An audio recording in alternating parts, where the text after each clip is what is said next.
We spoke exclusively and separately with both presidential candidates today, and what emerged was a kind of long-distance debate, and their differences on the wars have never been sharper or clearer.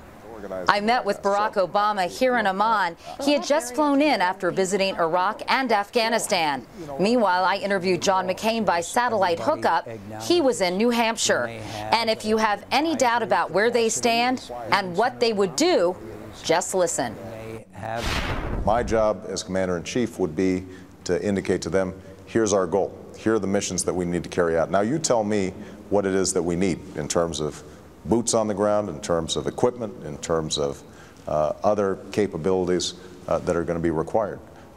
But the overarching strategy is not something that I can deflect to the generals. That's something that I have to make a decision of if I am President of the United States. Having said that, if General Petraeus or the Chairman of the Joint Chiefs, Admiral Mullen, say to you, hey, President Obama, right, if that comes to pass, you cannot take out the final complement of combat troops. We need them in theater.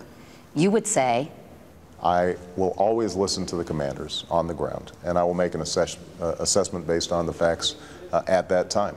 Before the surge, as you know, Senator, there were 80 to 100 U.S. casualties a month. The country was rife with sectarian violence, and you raised a lot of eyebrows on this trip, saying, even knowing what you know now, you still would not have supported the surge.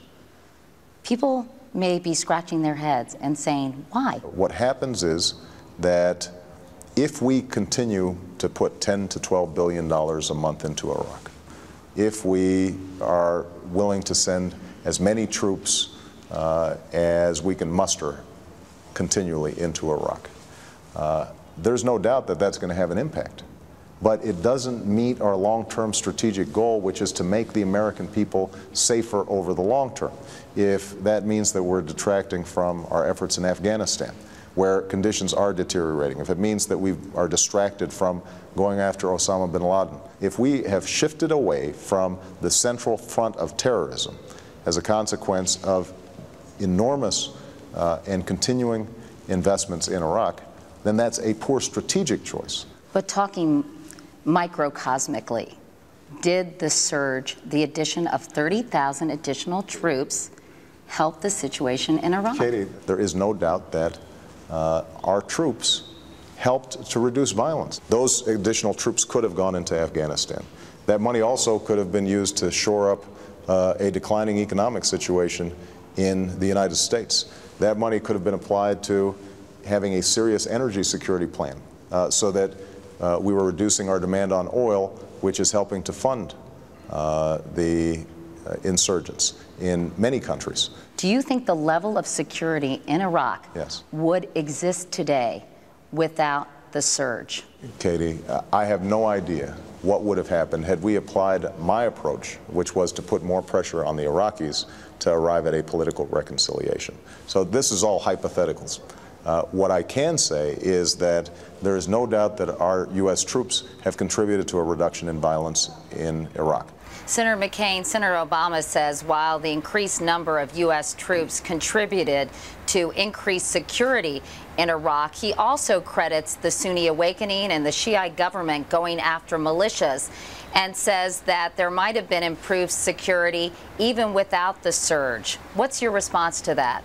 Senator Obama has indicated by his failure to acknowledge the success of the surge that he would rather lose a war than lose a campaign. Thanks to General Petraeus, our leadership, and the sacrifice of brave young Americans. I mean, to deny that their sacrifice didn't make possible the success of the surge in Iraq, I think does a great disservice to young men and women who are serving and have sacrificed. There will still be attacks. Al-Qaeda is not defeated. But the progress has been immense, and to not recognize that and why it happened and how it happened, I think is really quite a commentary. A commentary on what? That Senator Obama does not understand the challenges we face, and they did not understand the need for the surge, and the fact that he did not understand that and still denies that it has succeeded. I think the American people will make a judgment. Senator Obama describes Afghanistan as the central front in the war on terror. That is where, after all, Senator, 9/11 was plotted. Why do you believe Iraq is the central front in the war on terror? Well, one reason is because that's what Osama bin Laden said that it was. He said, go to the country of the two rivers. That's what General Petraeus says, who I think is extremely knowledgeable, that it is the central battleground. And Afghanistan is very tough. And there's a number of great challenges there. And we have to employ the same strategy there that succeeded in Iraq. And we can succeed there. Now that we've succeeded in Iraq, obviously, we will be freeing up troops to go to Afghanistan, and we will urge our NATO allies to send more troops and be more involved as well. We can succeed.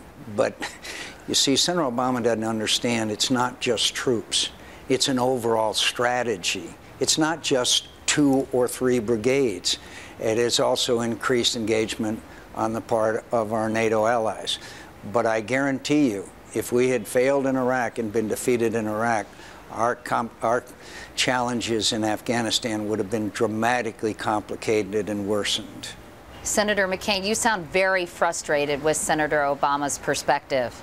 No, I'm not at all. I respect Senator Obama. I admire his success. He just has been wrong and is wrong, and therefore I strongly disagree, and I think the American people will make a judgment about who was right. The numbers do indicate that Iraq became much safer during the surge. Civilian deaths are down from 2,000 last August to 490 this past June. Attacks against coalition forces down from 1,500 a week in June of 2007 to about 200 a week now. That's an 80% drop. And fewer U.S. troops were killed in May and June in Iraq than in Afghanistan.